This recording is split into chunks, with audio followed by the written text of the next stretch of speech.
Good morning friends. तो आज का टॉपिक है different forms of equation of a straight line. मतलब कोऑर्डिनेट ज्योमेट्री में स्ट्रेट लाइन का जो डिफरेंट फॉर्म होता है उसके बारे में हम लोग आज बात करेंगे। तो first is slope intercept form of a line. मतलब कोई एक लाइन का जब स्लोप हम लोग जानते हैं तो उसके द्वारा हम लोग कोई एक लाइन का इक्वेशन कैसे निकाल सकते हैं। सपोज ये लाइन जो है इसे हम L1 दे देते हैं। ये L1 जो लाइन है वो कोऑर्डिनेट एक्सिस में एक्स एक्सिस के पॉजिटिव डायरेक्शन के साथ थीटा एंगल करता है और यहाँ से हम लोग y इंटरसेप्ट जो है वो जानते हैं, उसे हम c से डिनोट करते हैं। मतलब ओरिजिन से q तक का जो डिस्टेंस है वो c है। तो अब हम इसे कैसे स्ट्रेट लाइन की इक्वेशन में लिख सकते हैं। Here angle PQN equals to angle QMO equals to theta हो जाएगा, क्योंकि कॉरेस्पॉन्डिंग एंगल हो जाएगा। And QN equals to OR के बराबर हो जाएगा, मतलब x डिस्टेंस ओरिजिन से, तो इसे हम स्मॉल x से डिनोट करते हैं। और PN का जो डिस्टेंस होगा वो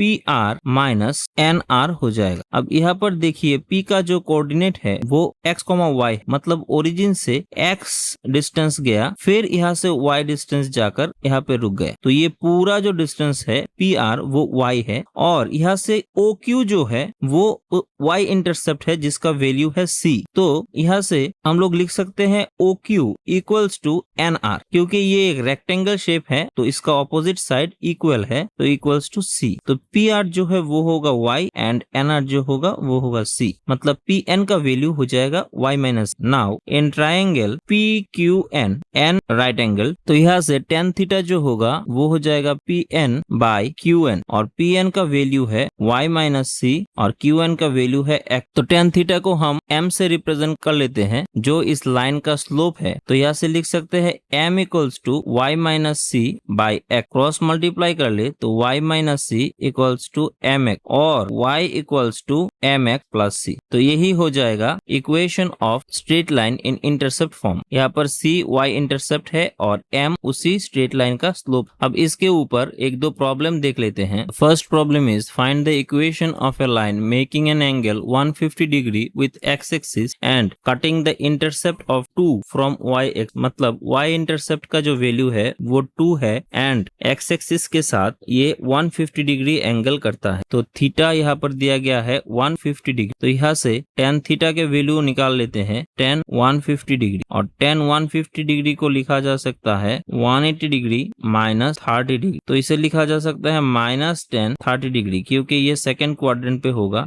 tan 30 डिग्री का वैल्यू होता है 1 माइनस 1 बाई रूट। अब यही हो जाएगा m का वैल्यू एंड c जो है दैट मीन्स y इंटरसेप्ट वो है 2। तो रिक्वायर्ड इक्वेशन जो है वो होगा y equal to mx plus c। तो वैल्यू पुट कर दे, y इक्वल टू m का value minus 1 by root 3, x plus c का वैल्यू 2, क्रॉस मल्टीप्लाई कर दे root 3y minus x plus 2 root 3। तो यहाँ से लिख सकते हैं x plus root 3y equals to 2 root, and यही होगा required answer. Second question is find the equation of bisectors of the angle between the coordinate axis. तो हम लोग जानते हैं कि कोऑर्डिनेट एक्सिस पर जो एंगल होता है वो 90 डिग्री होता है हर एक एंगल। तो आप लोगों को इस एंगल का बाइसेक्टर जो होगा उसका इक्वेशन स्ट्रेट लाइन में तो ही आएगा, तो उसका क्या होगा इसे बताना है। हम लोग फर्स्ट क्वाड्रेंट को कंसीडर कर लेते हैं, ये 90 डिग्री, तो इसका बाइसेक्टर जो होगा वो 45 डिग्री हो जाएगा। तो ये जो स्ट्रेट लाइन है ये इस एक्स एक्सिस के पॉजिटिव डायरेक्शन के साथ 45 डिग्री एंगल करेगा। तो इसे हम लोग L1 और इसे हम लोग L2 दे देते हैं। तो यहाँ से लिख सकते हैं स्लोप ऑफ L1 M1 से कंसीडर कर लेते हैं, ये हो जाएगा tan 45 डिग्री। tan 45 डिग्री का वैल्यू है 1। In the same way L2 जो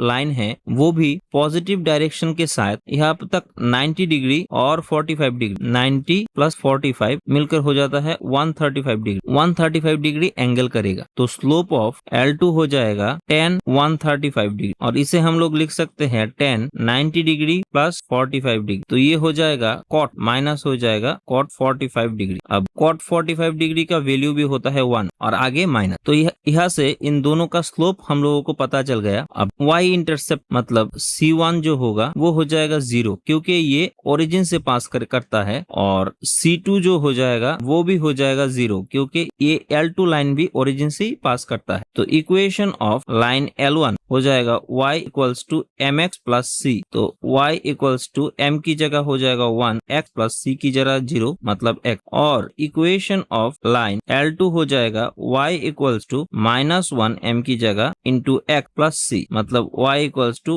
x। तो इन दोनों को एक साथ लिख ले तो y इक्वल्स टू इसे लिख सकते हो y plus x equals to 0 और इसे लिख सकते हो y minus x equals to 0। तो एक साथ लिखे तो हो जाएगा y plus minus x equals to 0। यही हो जाएगा दो लाइन का इक्वेशन जो बाइसेक्ट करेगा हर एक quadrant. Third question is find the equation of a line which makes an angle of tan inverse 3 with the x axis and cuts off an intercept of 4 unit on negative direction of y axis. मतलब बोला गया है कि ये अगर ये एक coordinate axis हो तो यहाँ से -4 पॉइंट से ये लाइन गुजरता है, मतलब y इंटरसेप्ट जो होगा वो होगा -4 एंड एंगल जो होगा यहाँ पर दिया गया है tan इनवर्स 3। तो स्लोप ऑफ द लाइन हो जाएगा tan थीटा मतलब tan of tan inverse of 3। तो इनवर्स और tan मिलकर कट जाएगा, ओनली रह जाएगा 3। तो नाउ इक्वेशन ऑफ लाइन हम लोग लिख सकते हैं y equals to mx plus c। तो y इक्वल टू m हो जाएगा स्लोप 3x प्लस c हो जाएगा -4 और यही हो जाएगा रिक्वायर्ड इक्वेशन। तो स्ट्रेट लाइन के इंटरसेप्ट फॉर्म में आज हम लोगों ने उसका डेफिनेशन और 3 प्रॉब्लम्स देखे। तो नेक्स्ट सेशन में हम लोग point slope form of a line क्या होता है ये देखेंगे। तब तक के लिए thank you and good bye.